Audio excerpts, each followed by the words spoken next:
This week on History Homos. Backpedal just a little bit. So we're talking about, as you mentioned before, that this is right in the wake of the potato famine, which, as you said and alleged, that it is an intentional genocide. I have always considered it in my own brain as being a genocide of convenience. Yeah, I mean that, like the apologists for it will say it was just clumsiness. Sure, yeah. I always thought of it as being like the British, the royals and the nobles in England were like, oh, this is great. We can kill those lot and it won't be a problem. How great that the potato blight came.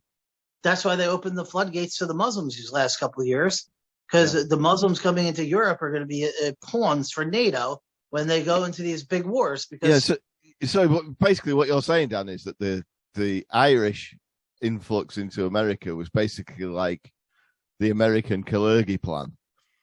It was a chess early move. American Kalergi plan. It was the chess move for whoever was controlling the banking system.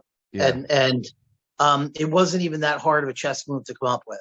How do we defeat America? We get enough of it. This is brilliant, because you think about what the major conflict was in that era was the Catholic versus Protestant thing. That was not a problem prior to this diaspora of mostly Irish and then also German people. But by the way, the German people were coming because of failed communist revolutions that were funded by those central banks. Yeah, exactly. We're going to get to that. That's the progression we're building right here. Yeah. So what happened was, when they sent the Irish here, right? Yeah.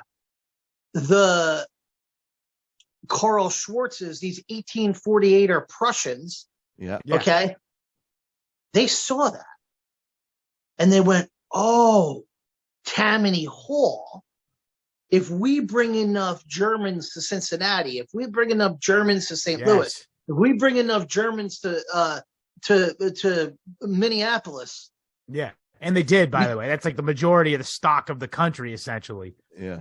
We can rig the whole vote for the whole country. Yes. And also, by the way, these Germans were catered to by the J.P. Morgan element, because J.P. Morgan started backing political parties and he sided with the Catholics, whereas the pietist Protestants were backed by Rockefeller. And they kind of sparred throughout the 1800s. And then by World War II, they had teamed up, though. Yeah, I didn't know about this, but this makes sense, right? Yeah. You got to check out, and this is all for the listeners who maybe have not heard us plug this before, but Murray Rothbard's 30-hour lecture series, The End of Laissez-Faire, the economic history of the United States from Civil War to World War II.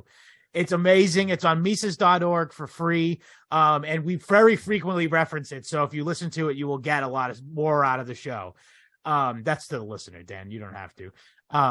But yes, it's great, and it explains fully the way that these two capitalists very cynically used the religious fervor of the various factions of the United States to fight against each other and basically fuck over each other's business practices. And then, by the way, it's also worth mentioning that J.P. Morgan was an agent of the Rothschilds and the Bank of England. So there's that whole element at play as well. Whereas which was how they united, really, because Rockefeller was back in the sort of pietist, prohibitionist sort of side, and it was the other sort of sinister British angle of it is all this leads at some point, maybe not at this, it's maybe not aimed at that at this point, but by the end of the 19th century, the British have realized, okay, we can bring America back into the British Empire, which is basically, if there's a way of looking at it, which is our way of looking at it,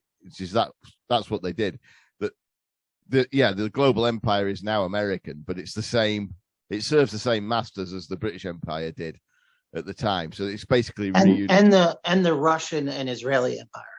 Well, it's all the same team.